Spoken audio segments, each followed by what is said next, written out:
Good afternoon, everyone, and welcome to our webinar on allergen management and recall readiness. My name is Holly Cardozo. I'm a member of the marketing team with SAA Global, and I'm very pleased to welcome you today. Before I introduce you to our speaker, I'll just speak to a few housekeeping slides. So you'll notice that you're on mute. This is an automatic feature of GoToWebinar. If you would like to interact with us during the webinar, and we encourage you to do this, you can do so in one of two ways. The first is through the question and answer box. So this is located in the top right-hand corner of your screen. Click on those three small arrows, open the box, type your question, and send it to us. And I encourage you to do this as you think of them, so we have some time to review. We'll answer as many of these at the end of the presentation as we have time for. You can collapse that question and answer box off to the right of your screen by clicking on those three small arrows a second time. The other way that you may interact with us is through our quick poll questions. We have two today. And we'll be sure to share the results so you can see how you sit amongst your peers. With that, I'll introduce you to our speaker today, Dr. Bob Strong. He's a senior consultant trainer and trainer with SAA Global. A wealth of information across a number of areas relating to food safety operations. He trains for us on a number of different GFSI standards and related food safety topics with over 45 years of experience in the food industry. He's, as I say, a wealth of information. I'm very pleased to welcome you, Dr. Bob. Thanks, Holly. And obviously, when we talk about allergen problems and recall readiness, there couldn't be anything that is more topical right now, because we're still not getting on top of these allergen recalls. And I noticed that now I'm getting the CFIA ones. It appears that Canada is having almost one every day right now. So I think it's a problem not only just in the USA, it's also in Canada, that we've got to get on top of this. So we thought it would be, again, an opportunity to bring up with you again allergen management and what you're going to do if you have to have a recall. So we are going to be talking about sometimes your allergen management is going to involve you controlling your suppliers better. It's going to involve making sure that your packaging is correct to start with. Going to talk about making sure that you put the right product in the right package. And then last but not least, obviously talking about sanitation. And when everything starts to go wrong, how quickly can you find that ingredient that caused the problem, if it is an ingredient, or trace that finished product and be ready for the recall to try to keep the numbers down. Next slide, Holly. So obviously, what the background for this is that it's still running about almost 50% of all recalls are caused by allergens. And they're caused by allergens for many different reasons. And the FDA is putting a lot of effort into this right now. And they've told us that under the preventive controls for human foods, that they feel one of the biggest problems is you don't have allergen preventive controls. And they've stressed that. And it appears they're right. It appears that we're starting to maybe get on top of it in the fact that it's not increasing as much, but it certainly is not decreasing. And it's certainly not decreasing in Canada with the numbers over the last few days. And so we're going to be talking about that in more detail. The FDA is going out and picking up product in stores now and looking for unlabeled allergens because they're very concerned. There's more products out there with unlabeled allergens than we want to admit. And if we're not going to catch it, meaning the industry, then the regulators are going to catch it. And when you throw in food fraud and the fact that that can exasperate the allergen risk because the people doing food fraud and really don't know the rules, don't care if they don't know the rules, and they're willing to put our lives at jeopardy if we're allergic to something, we have to understand that you better have good food fraud programs in addition to your allergen control programs. Next slide, Holly. So we'll kick off with a poll here, if that's okay, Dr. Bob, and we'll share the results. Yes, fine. Yeah. So do you have a qualified person designing your packaging ingredient statements? So I'll just launch the poll here. I'll give you about 30 seconds to submit your response. So perhaps your answer is yes, we have a qualified person. Perhaps your answer is yes, you have a team member that is tasked with this. Perhaps they're not formally trained. Maybe you're not sure who owns that responsibility, or maybe your answer is flat out, no, we don't have someone dedicated to that. So we'll leave it open for about 15 more seconds. Now, I would think in this day and age that many organizations Given the frequency of recalls, definitely have a person that's dedicated. Do you find that it's there's a lot of formal training available out there, Dr. Bob, for this? No, there's not. I think that people are trying to do their best based on having the fact that they do the allergen hazard analysis and they have the allergens in there.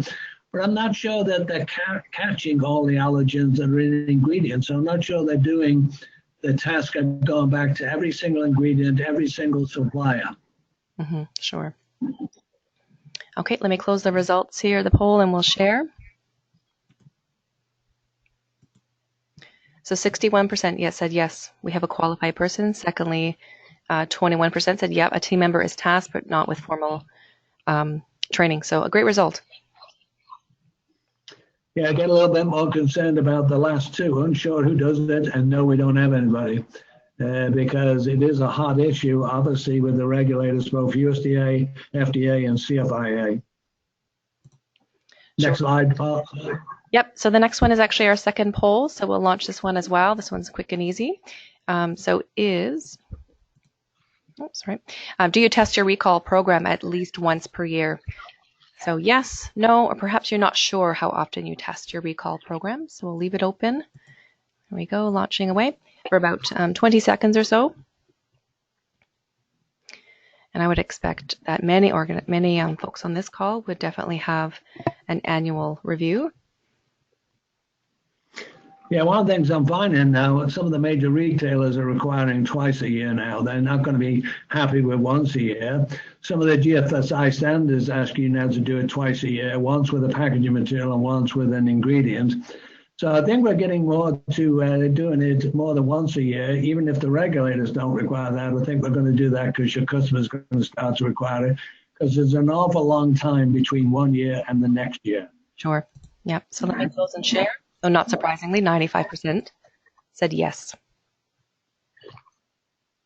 Yes, they do it once a year. And maybe next time we'll ask the question, do you do it more frequently than that? I think that 95% will go down dramatically. Yeah. Type thing.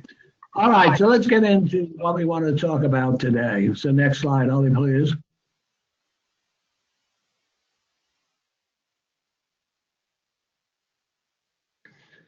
Going to talk first of all about allergen management, then we'll get into talking about recall readiness. So obviously one of your problems is you have to know where those allergens are coming from, and you have to make sure that if they're going to be in your product, that they're on the label. And sometimes this can be because your suppliers don't have good allergen programs. And if they don't have good allergen programs and they send you an ingredient that's contaminated with an allergen that isn't on their ingredient statement, you have no knowledge that therefore avoid putting it on your label because you have no idea that it's there. Problem is the FDA now holds you responsible for that, not your supplier. So therefore you have to make sure that your suppliers have solid allergen management programs. And that may mean that you want to be sure you're getting a good third-party audit by an excellent auditor, or you need to go yourself.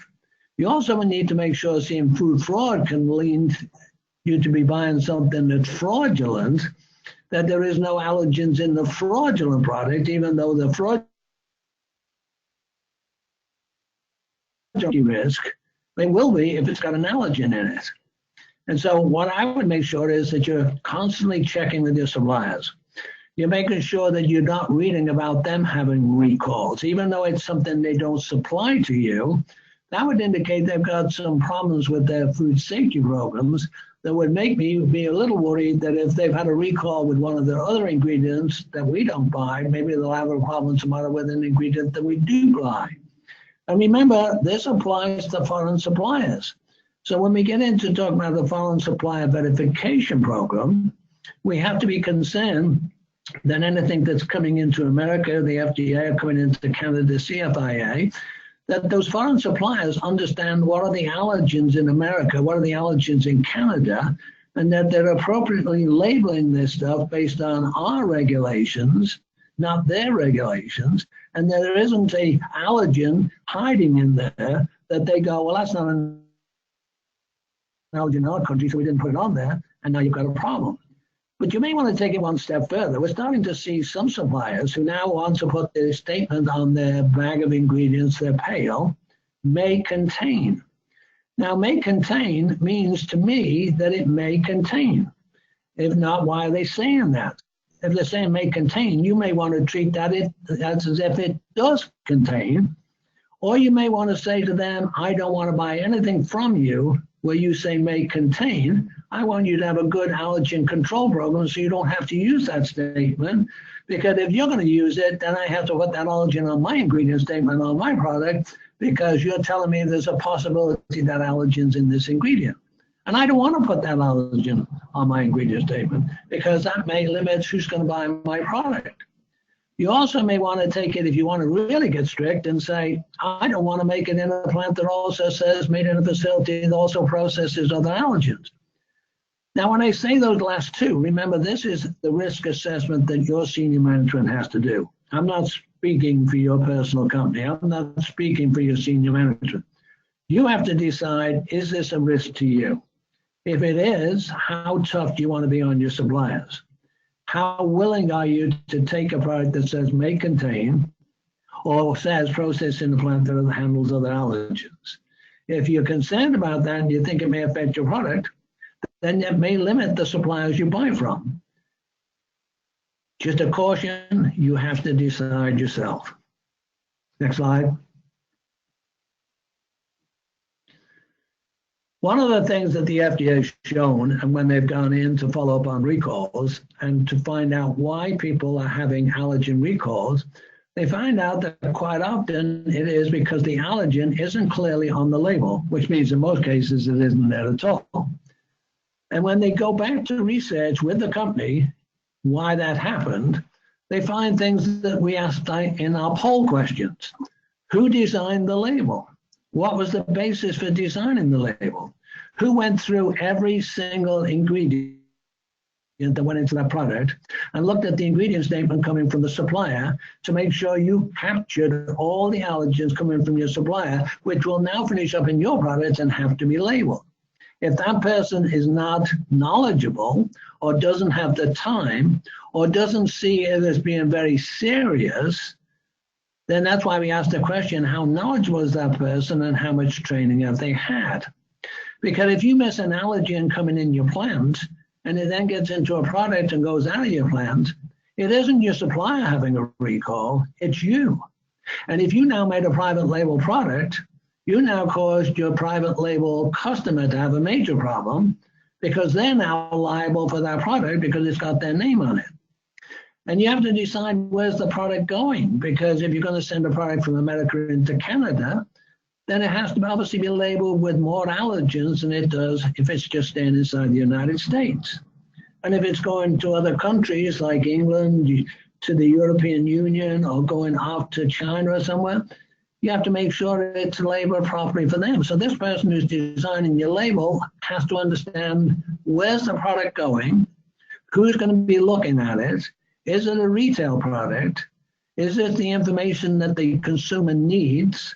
Or are they going to get sick, maybe get into anaphylactic shock, and maybe have a problem? Then I'm going to have regulators coming after me. I'm going to have lawyers coming after me, and there's going to be a problem. So now every time I change an ingredient, who is the person in your company who takes that new ingredient, which is a cheaper price maybe, has better functionality, you can use less of it, whatever the supplier is claiming, and your buyer decided to buy it? That's not the problem. The problem is if you don't evaluate it, then you could get into a problem that you're buying a new ingredient similar to the old ingredient, but has a different ingredient statement, and maybe now it has an allergen in it which wasn't in the other, and now that's not on your label, now you're into a class 1 recall. So be sure as you make changes, you don't make them without somebody fully evaluating all the raw materials, including processing aids, to see if there's any possibility that the allergen that wasn't in our previous supplier's product is now in this new substituted ingredient. It doesn't mean you can't change to that ingredient, but it does mean you have to change your packaging. Otherwise, you're going to have a product that's going out and going to come back. So now we're changing the labels. So who's in charge of making sure the old artwork gets taken back from the printing company so they don't print the old label by mistake? Who's into holding on to that or destroying it? Who's into destroying old labels when you have changed to a new product with a new ingredient statement so that you don't get something that finishes up going on the line and being packaged in? Next slide. Because the other thing the FDA has found is if the package is right, it doesn't match the product that's coming down the line. So when I go into your packaging room, and I could be the auditor, I could be a regulator, well, I find that you have a checkoff list where people stand there and they check off to make sure the product coming down the line and the packaging that's on the equipment both match each other before we press the button and start packaging it. Did we remove all the old packaging out of the room so it accidentally can't get back on the line? Because if we're going to not be careful, we're going to package a very safe product into a package that's not labeled properly, making it an unsafe product heading for a Class 1 recall. Now, sometimes it turns out that the printer went ahead and printed the old package. Well, they're not going to do that if you get the artwork back from them, if you get the plate back from them, if you get whatever they're using and get it back from them so they don't have it, so that packaging company can't make that mistake. But then sometimes if they're running more than one label for you, more than one packaging, they may very well put the two different packages in one box. So who looks at all your packaging materials when they come in? Who opens up those boxes and tries to spot a problem at the receiving dock or in the receiving storage area and get that problem out of the way before it moves into production? Because I'm sure the production people are not necessarily always going to pay attention to the second roll in the box not matching the first roll, because they pull out the first roll and it matches. Why would they think that the second roll wouldn't? Now you could say, well, we're going to make them worry, then you can, but wouldn't it be nice if that had been caught at an earlier stage? So therefore, have you got a packaging form that will enable you to have checkoffs? Now it needs to be a checkoff for everything. So let's say your product has a front label and a back label, then that would be two separate checks, not one check where somebody checks it and says, I checked both. No, you want them to check both and put their initials next to it. Then you know they looked at both. But let's say it has something on the lid or it has a neckband. Then I want to check 3 things or 4 things. And if I put a label on the outside of the box, who's checking that? So maybe 5 checks. It depends on how complicated your packaging is. Because if you let it get away from you, there's nothing wrong with the product. You're going to pull back a very good, safe product, but it is unsafe because the package doesn't list the allergens. And that seems tragic for you to pull back product because somebody was not paying attention when they were packaging the product off. Now, some of you have to pre-label containers because you're making containers, and there'll be empty jars or empty plastic containers. You got them off to one side. You're trying to keep ahead of the processing line. And then somebody comes over and grabs those containers, takes them over and packs off the product. But then they run out of product and they switch to another product. What did you do with those pre-labeled containers that they didn't need? Did you leave them laying around so somebody accidentally picked them up and put them on the line? And now you've got 2 or 3 containers mixed in with the next run, and you've got it all coming back. Why? Because you didn't have a check and measure that said, hey, we finished with this product, let's get all these things out of here, let's remove them out of the room, let's throw them in the garbage, let's destroy them, let's do something with them, but don't leave them in the packaging room. And therefore, again, have you removed all the packaging materials of any type out of the room as soon as one product's finished? And I know that's somewhat of a chore, because if you're making many small runs, and you run for 15, 20 minutes, then you switch to another customer, and maybe they've got a slightly different ingredient in there, or maybe you're adding a packet of a salad dressing, or you're adding walnuts, you're adding something to a product, and you go, man, we keep changing every 20 minutes. Well, yeah, your challenge is much bigger than somebody who's running for hours on the same product, but they still have challenges, but your challenge is happening every 15 to 20 minutes. You've got to be very, very disciplined. It's a Class 1 recall. It isn't a small recall. And as we told you in previous webinars, the Grocery Manufacturers Association has said that a smallest recall is at least $3 million. And the largest ones can be up to 100 million, depending on how much product you're making and how popular your product is and how long did you run it before you caught your own mistake. Next slide.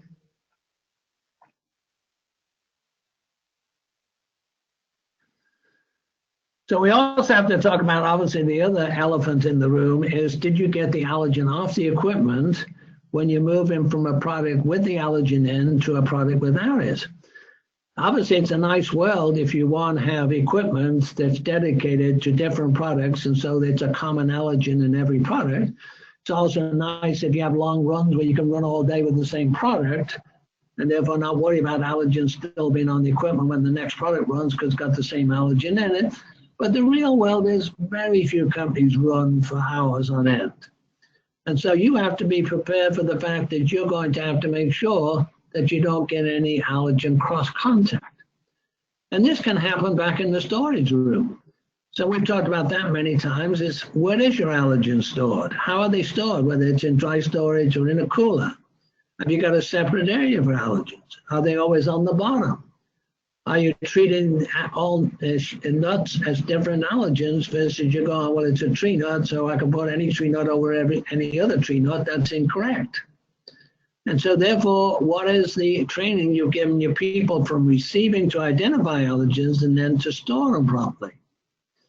What is your procedure for making sure that when you clean a piece of equipment, you get all the allergens off there? Do you have a validated process, validated with allergen swabbing to make sure that traces of allergen? And you say, well, it's only a small amount, it's not going to be a problem. Well, that would be fine if the FDA had said small amounts of allergens below the threshold that the University of Nebraska has shown would cause allergic reaction are okay. And they use science. They didn't. They basically said any allergen at any level, if it's detectable in any product, is a class 1 recall. So you can't afford to have it at low levels, even though an allergic person may not have an allergic reaction to it, if somehow it's found in there by either the FDA picking up your product or somebody complains for some other reason that your product made them sick. And when they're analyzing the product, they suddenly find an allergen in it which wasn't supposed to be there. And we can analyze down to trace amounts now. How do some of these trace amounts get in there? We're failing to control allergens that are being dumped in different parts of your plant at the mixers, and we don't have dust hoods over them, and we're not collecting the dust, and then the dust floats over there. Or we got people who are pre-weighing ingredients, and they walk over into the packaging room with their clothes on, having pre-weighed an allergen or having dumped a bag of an allergen.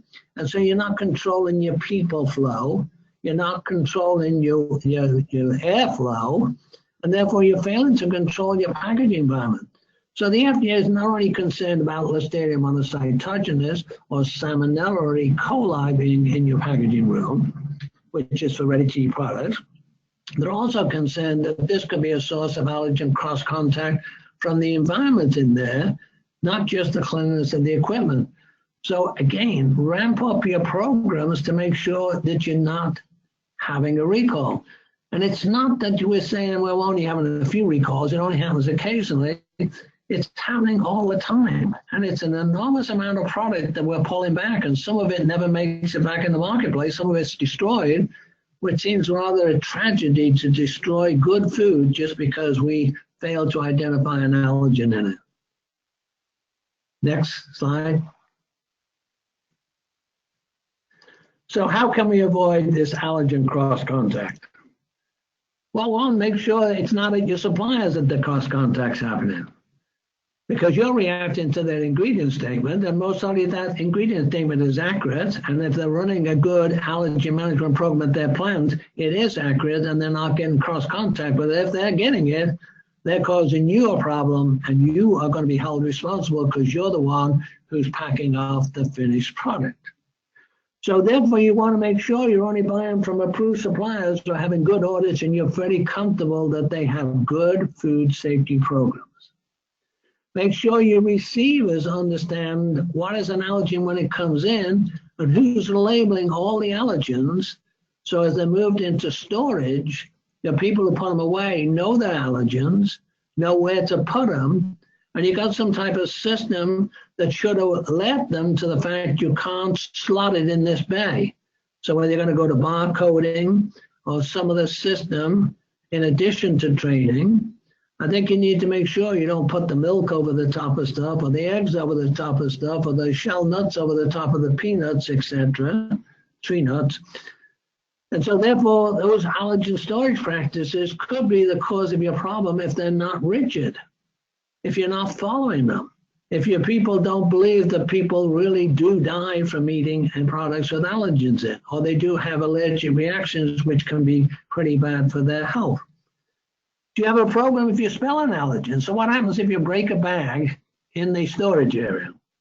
Do you have a separate brush and broom and shovel, and the allergen is got and put away? Do you have maybe a dry vac that is dedicated to sucking up allergens? And then be careful because it also exhausts, so it may finish up sucking them in and blowing them out. And you have your employees realize that an allergen spill is much more than just a spill of something else that's not an allergen. Be nice if you could get into dedicated equipment, but I know that your challenges are you can't have dedicated equipment for every single product that has a different allergen in it. So therefore, what you want to try to do is obviously schedule that you schedule products with no allergens in first, one allergen second, and then the next product should be that same allergen plus another one. And that way, so therefore you have to make sure you're training your schedulers in the order which they have to do it to make sure employees understand they can't vary that schedule and suddenly go, well, let's run the other product first when that's the one that's got the non-common allergen in it. And now you're running in the middle of the day and now you got to stop and clean up. Next slide.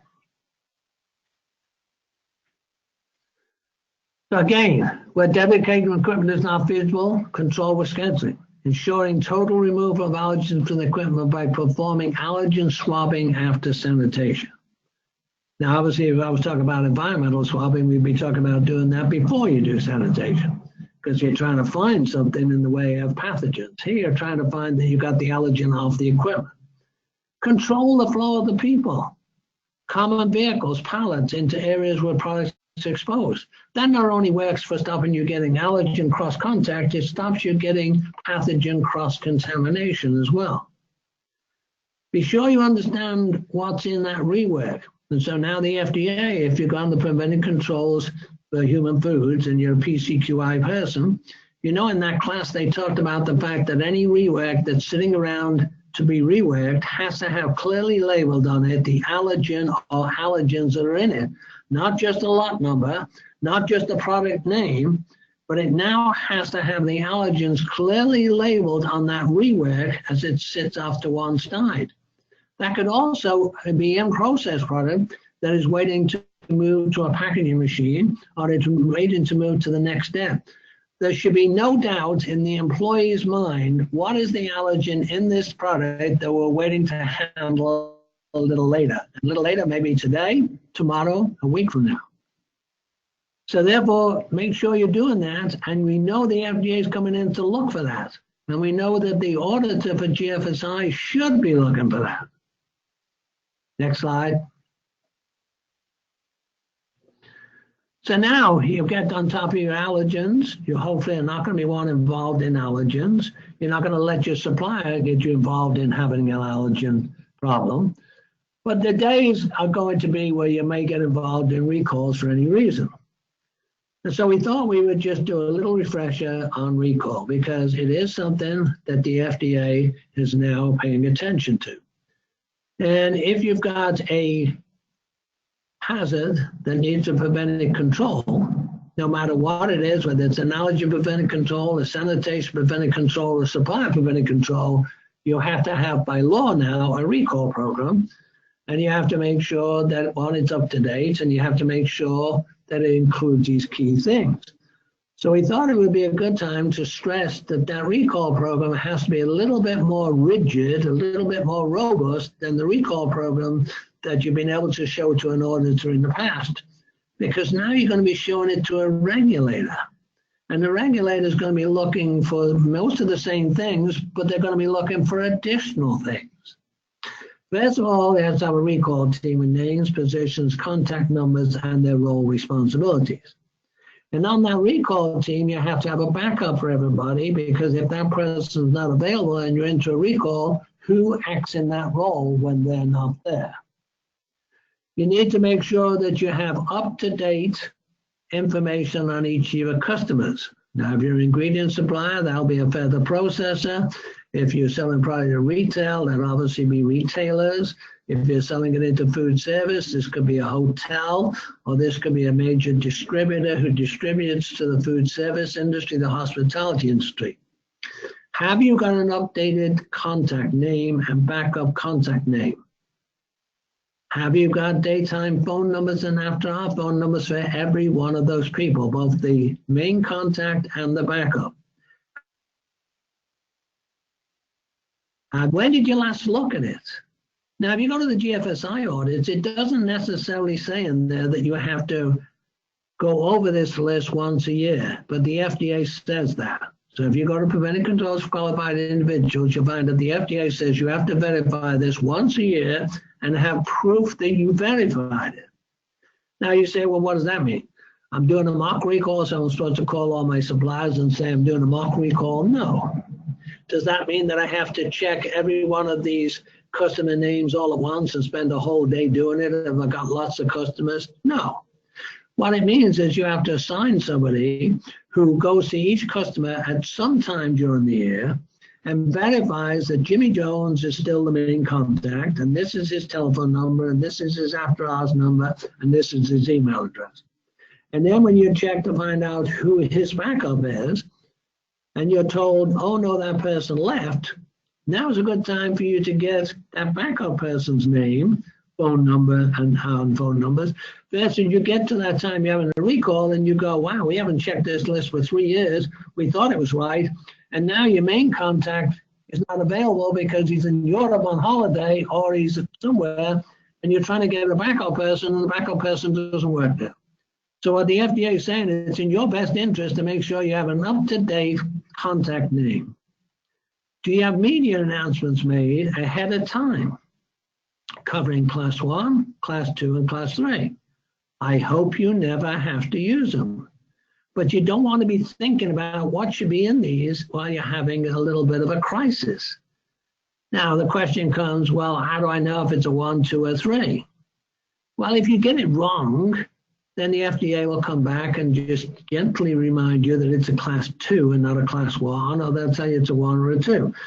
But don't wait to find out. And if you can't get a hold of the FDA, get out the notice. And if you have to go with a 1, go with a 1, even if it turns out later it's a 2. But have those recall classifications and letters already written so that if you're going to be sending something out to the press, you're going to have TV stations calling you and everything. You've already got the media announcement made, and all you're doing is filling in the blanks. That's a lot easier than having to construct the whole thing under pressure and getting it wrong. Do you have in your recall program who you have to contact? Do you have the FDA's number, the USDA's number, CFIA's number, and where you have to? Do you have the state and province? If you're GFSI, do you have the GFSI certifying body and name and contact information? Do you have the SQF's number or BRC's number? Saying they all need to be contacted as well. In other words, is your program what it needs to be before you need it? And if it is, it's going to be a lot less traumatic if you ever have to do a recall. And it may be a recall, as I said, that's caused by your supplier, not by you, but your name's on the product going out the door. So you're going to have to get it back from wherever you sent that product. And you're the one who has to know when it went and get it back real quickly. Next slide.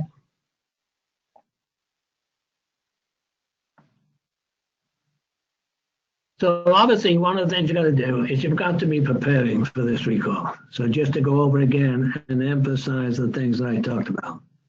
You've got to check the accuracy of the customer contacts list. It's in your interest, even though the FDA says you have to do it. It's in your interest to do it. You have to review your recall team, because if somebody left, you need to update it. Jimmy left, he don't work for you anymore. And yet he had a role in your recall team, and yet you never replaced him with anybody. Good time at least once a year. And as I said, some of your customers are now requiring you to do recalls twice a year. And I've even heard of some customers now want it done 4 times a year. And you say, is that a little over the top? For them, no, it's not over the top. They're worried, particularly if their name is on the product. So when their name's on the product, your customer takes full responsibility in their store because it has their name on the product. They can't blame it on a national brand. Ask the recall team members about their role. Practice that in your internal audits, because you have to do internal audits on everything. So why not have an internal audit on your recall team and go over to Jimmy and say, Jimmy, what's your position in the recall team? Oh, you're the one who has to call the FDA. You have to call the USDA. Would you know which one you call? Because we do USDA and FDA product. Oh, yeah, I know. Who would you call? Where would you find that number? And if Jimmy's having a problem, it's a good time to find that out now than when he has to know the number. And he'd say, well, I thought I could find it quickly when I needed to, but now I found out I can't. So now maybe he's going to put it on his phone. He's going to write it in his office on the wall or something. He's going to do something so he doesn't get stuck again thinking, I don't really know what that number is. You've got to conduct an annual traceability test. And you've got to be serious about this. And I think I've said this in the past. It's not for the regulator. It's not for the GFSI audit. It's for you. Can you find every ounce, every pound of an ingredient that came in, and where did it finish up in a finished product? And can you find out where that finished product went? And we have to include packaging materials, because if you can't, then you got some product out there that could be threatening the life of a person. And if it's bad enough, it's going to kill somebody. You sure as heck don't want to kill one person, but you better not want to kill 2 or 3 people because you can't get your product out of the marketplace. And I just saw now that the FDA is going after one company on tahini, which is actually being used in a candy, I believe, and I won't name the company, but the FDA is saying they didn't react like they were supposed to do, and they're going to take further action against them. So, and the problem wasn't caused by the candy manufacturer, it was caused by the tahini manufacturer, but unfortunately used the tahini in their candy, and they apparently weren't following all the recalls we've been having on tahini for salmonella, and should have been saying to themselves, ooh, maybe that's in our tahini, in our candy, and the FDA is saying they're not issuing recalls quick enough and they're going to take some action. And remember now, if you don't recall your product, the FDA will recall it for you and then charge you that and fine you. Next slide. So make sure you can do the traceability backwards as well. Some people trace it forwards, and then some people trace it backwards, but you need to trace it both ways. You need to know, if I got 1,000 pounds of an ingredient in, where did it go? If I made 100 pounds of a product, what was all the ingredients in it? Can I trace it back to the actual lot numbers? And also the packaging material. And then I need to, having done that test, if I can't find everything, I have to do a root cause analysis and say, why couldn't I find all the ingredients? And then if I think I come up with a root cause, I got to then do the test again. And remember that the regular recall is not considered a test of your mock recall. And therefore, conduct annual mock recall using the product that was made at least 1 month earlier. We've even had some people, when the auditors go in, they've done a recall on a mock recall on a product that hadn't even left their plant. Well, that's ridiculous. You want to do one that's been out of the plant and been out for long enough that you know it's got distributed, and do the worst case scenario, not the easiest case scenario. Yeah, I can go back in the cooler and I can count 50 cases and they're all still there, so we're okay, we've done a mock recall. Investigate any missing product if you can't find it all. So on a product as well as on ingredients, if you can't find it all, where did it go? Next slide, Holly. So what makes a recall unsuccessful? Your employees are not writing down the ingredient lot numbers properly because either they think the product code is the lot number and it isn't, or they're putting down the lot numbers on the ingredients sitting on the floor, but not in the order in which they're dumping them. And man, that's a real problem now, because now you're going to be recalling everything you made all morning when you could have been recalling just one 20-minute run if they're doing that. You can't account for normal shrink. You all know that when you start out with 1,000 pounds of ingredients, you're very lucky if that 1,000 pounds finishes up as 1,000 pounds in a finished product. Some of it falls on the floor, some of it's lost due to moisture, some of it's lost due to this or that or other things. So do you know what your normal shrink is? Because if you're looking for 1,000 pounds and your normal shrink is 3%, you're never going to get to 100%. Yet it's amazing how many people get to 100%, yet there's no way they did if they actually were to think what they were doing. So when you're losing track of ingredient numbers in rework, you've got to now put the rework ingredient numbers in, along with the ingredient numbers for the product you're reworking it in. So yeah, it does become a double entry. It does become a bigger challenge. So life would be great if you never did rework. Because if you never do rework, you're only worrying about the ingredients that went into this product. But life is, you can't just keep throwing away all the product that didn't make it out the door and not doing rework.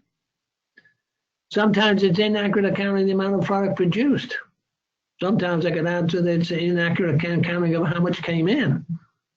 So basically, how many times do you ever count what comes in to see if you got what you ordered versus you just blindly sign off on a purchase order and the bill of lading, I mean not a purchase order, and you do say, well, we got everything we ordered, and you didn't. Well, then you're trying to track something that never even came in your plant. Next slide. Losing track of where all the finished product went. Many times when I talk to people about how you do your recalls, and they say, well, we know where all the product went. We got all these bill of lading. So did you ever take any product directly over to a customer? Yeah. Did you count that? Oh, no, our salesperson took that. We actually gave them that for free. Did you ever sell any product to your employees? Oh, yeah. Did you keep track of that by lot number? No. Did you throw product away? Yeah. Did you keep track of that by lot number? No, we keep track of about how much we throw away, but we don't necessarily keep it by lot number. Did you have any product taken by salespeople to a food show? Did you donate any product? If you're not doing that, then how do you keep track of all the product when it goes out in many different ways? Yeah, 95% of it goes directly to the customer and you get paid for it. But I bet there could be 2, 3, 4% of it that goes out different ways. And that's still a product that's out there that could get somebody sick and could kill somebody. And you don't know what it is. Because it doesn't matter if you donated it, you've got to get it back. If it went to a food show, you have to see if it's not being eaten. What did the salesperson do with it? Chances of food shows, they donate all the stuff that's left at the food show to the local charity. Hopefully, that's not where your product that's got a recall on it is going. Because when you talk about people who've got the weaker immune system, it's usually the people who are in those soup kitchens, and they're the ones who can't take a little bit of almost anything. But when your life goes good, can you find product 100 plus or minus 2% in 4 hours or less? Now, you got some customers who want it in less than 2 hours. The FDA doesn't specify actually the percentage nor the time. What they say to you, it's in your interest. So again, we're getting back to risk. How much risk is involved if you and your plan can't find a product in less than 4 hours? And when you do find it, you can't find 100%. You can find 95%, you can find 90%. Doesn't that scare you a little? You can't find the other 10%? Doesn't your management have a little bit of sleepless nights over that? If they don't, they should. Because if your product's on the marketplace and it is on a recall list, it means it's on a recall list because it's a health hazard to the consumer. Last but not least, do you return products or let products be returned? Do you keep account of those?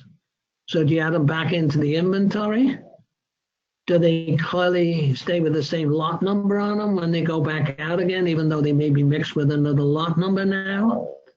So be careful as you mix in lot numbers on bill of ladings going out that you know it was 10 cases of this lot number and 2 of another one.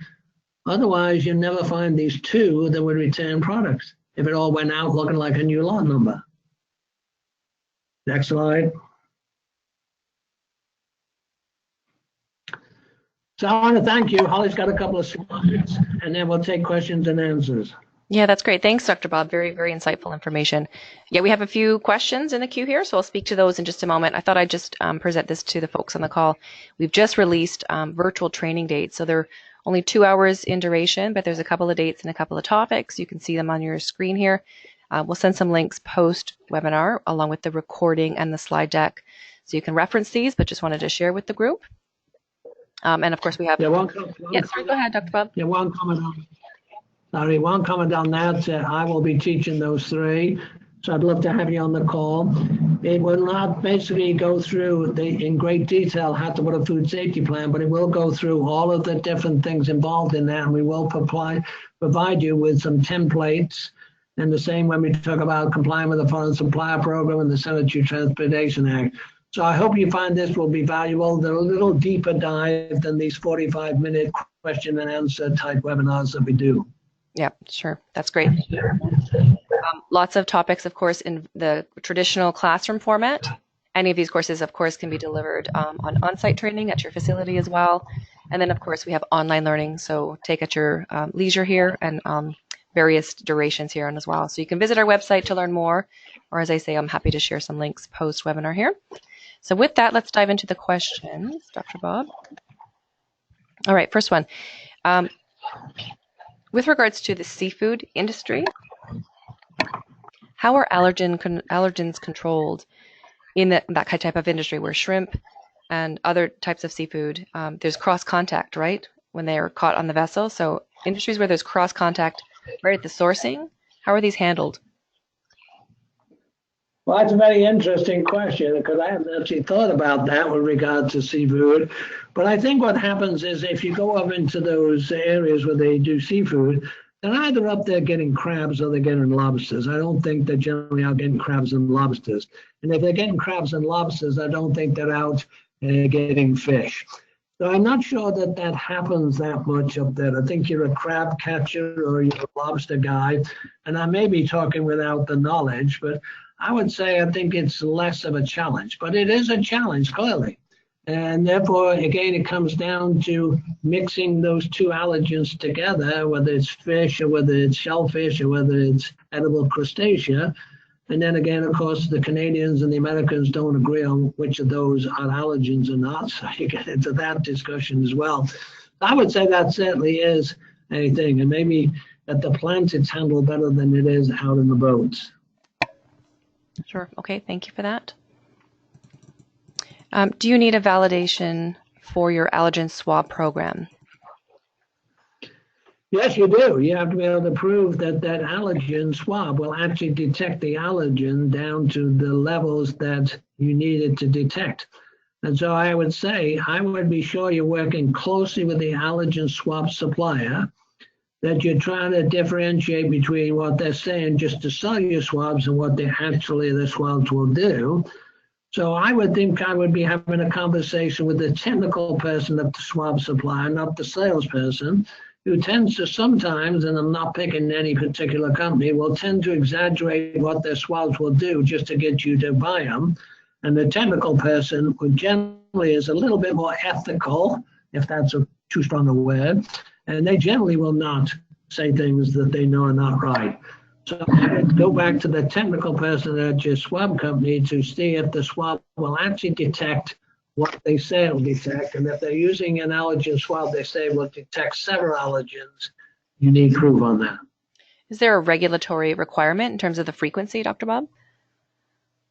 No, it's up to you to determine the risk. What you have to do is be able to validate your cleaning process. So most people won't do allergen swabbing every single time that they clean their equipment. But that's up to you. That's a risk that has to be determined by your senior manager. It's certainly better than never doing allergen swabbing at all. But it's a lot cheaper to do the ATP swabs. But the ATP swabs should just be done to just basically show you're following a validated process, and they should not be used as the validation of the cleaning process. Yeah, okay. How often do packaging recalls happen? Very seldom. In fact, a couple of years ago, you couldn't find any, but we have had some, and but they are few and far between. And what's interesting on that, if you'll notice, that domestic packaging companies are actually exempt from the FSMA, but foreign packaging companies are not, which is an interesting discussion to have with the FDA. I imagine. How often? So if there's a product with a very short shelf life, how do you handle mock recalls? So if the shelf life is a week and a half. Well, the FDA says you can't prove that somebody didn't put the stuff in a freezer, even though your product's not supposed to be frozen, and they still got it there a month later, 2 months later, or something. You're right. If it's a short shelf life product, they don't put it in the freezer, the chances are it's going to go bad from a quality point of view. But the FDA says you can't err on the fact that you think it's all eaten. You still have to do the recall and tell the customer and tell them, even if it's a month after, 2 months after, you just have to know you're just chasing something that's supposedly already being consumed. Yep. Okay. Can you use your approved supplier SQF certification as proof of a good recall program? Well, no, because again, if they're SQF certified, they may be certified to have a HACCP plan, and they may not have a preventive control plan, because unless they're an FDA regulated product, HACCP is acceptable. So the question would be, I wouldn't say that their recall program is necessary at the level it needs to be. So you'd have to determine that based on where are they located in the foreign country, and are they an FDA, CFIA, or are they a USDA plan? And we've just seen Safe Food for Canada's gone into effect now. And if you move stuff across province lines, you have to be licensed by the CFIA now. And I'm not sure all companies have caught up on that in Canada. And if you're bringing product into the country, it's stricter now. So the Canadians are following the Americans. They were ahead of us, but then the head of Canada's government delayed it and finished up being behind us. But you were ahead of us as far as Canada. But it's getting stricter in Canada now for the same reason. People eat the products, they get sick. Yep, sure. Okay. How do you handle different class of recalls? How different do the class of recalls affect the procedures to handle them? It shouldn't make any difference. It's just that if you put it in the wrong class, the FDA would tell you. But obviously there's a difference in class one. Class one is that the government considers that the product could kill people or give them long-lasting health concerns. A level 2 says that they should have some health concerns, but they shouldn't be long-lasting. And a class 3 is for things that are generally not quite food safety. There's sometimes other things, and that's a very vague category, and so you don't see too many class 3 recalls. Right. Can you comment on mock recall activities when the majority of the product comes from importing? Well, the recall is going to be the same way. If you finish up I think I'm getting an echo of my own voice now. And so basically the thing about it is the recalls for the foreign suppliers is just the same way. Who brought it in? Who's responsible for it? That's going to be the FSVP importer if it's a retail product. If it's an ingredient, it's going to be you, even though an FSVP importer brought it in. If you put it in a finished product, it's going to be you. So it shouldn't make any difference. You're just going to have to chase it and get it back out of the marketplace. Yeah, okay. With regards to agents and brokers, where is the responsibility? Where does it fall? Well, if you're talking about foreign stuff coming in, who is the FSVP importer? So if you remember, the definition of an FSVP importer has to be somebody living in America, cannot be somebody living in a foreign country, where the importer record can live anywhere in the world. As soon as that person is identified, whether that be a broker, an agent, or you're legally responsible for everything coming into the United States, that it is as safe as it would be if it was manufactured in a plant or grown in a field in America. Okay. In the instance where a plant uses nuts, dairy, and soy in all products, so that mixed environment you were alluding to, but peanuts are not used in any products, How do you handle a scenario like that where you've got one ingredient? Do you still prohibit it from being anywhere in the plant? Well, the question would be, seeing you've got 3 allergens in every product, why have you got a 4th allergen that's not? Is it really worth the risk to have it in the plants? And that's a management decision. Are your sales good enough, or could you have it co-packed on the outside? But if you decide that I still got to do it inside the plant, then I would make sure the peanuts are kept separate, and I would make sure that I either have dedicated equipment to it, or I have some equipment that when I run it, I can clean it really well. And I mean really well, because if I leave a little bit of the other allergens on the equipment, it's no big problem. Not saying don't get them off the equipment, but if you don't get them off the equipment, the next product has the same allergens in it. But once you run that peanut product, and that's the #1 allergen, that's the #1 that's got people scared, then that's a whole different ballgame. Yep, sure. Okay. What is the rule for fresh packed produce? Is it true that there are no labeling requirements? Well, you got country of origin labeling for one thing, so that is a label, and you need to be able to trace it. And so be careful that we've had some major recalls because they can't necessarily trace the produce back. And sometimes it's tracing it back to a farm that's outside of America. And sometimes it's just tracing it inside America. So I would say to you, there are some labeling requirements. It's just a little less because you don't have to label it's a banana because everybody can see it's a banana or a kiwi. And so it's not like you're trying to identify so everybody knows what they're eating. But you do certainly have to make sure that you can still do traceability on it whenever the problem. We just had another problem again in the leafy greens. And we keep continuing to have problems despite the fact that we're supposed to have some really tough standards out there now.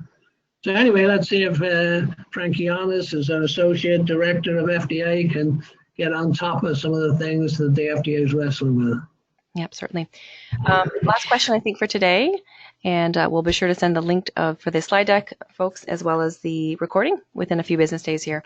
So if the product that they, as a particular supplier produces in their respective country is not considered an allergen, for example, sesame, but it is in other countries, how do you manage that declaration on the packaging label? Well, if you're making it in America for consumption in America, there is no label requirement. If you're going to make it in America and sell it in Canada, then you better make sure it meets the ingredient statement required by Canada. And that includes a different metric system, having French Canadian on the label. So there's a lot more things than just the allergen to worry about when you're sending product from America into Canada. That's great. Thank you so much, Dr. Bob. Thanks to everyone for joining us today. If we did not get a chance to answer your question, we'll reach out to you one-to-one by email. With that, Dr. Bob, thank you very, very much again for your presentation, for everyone for attending, and have a wonderful day.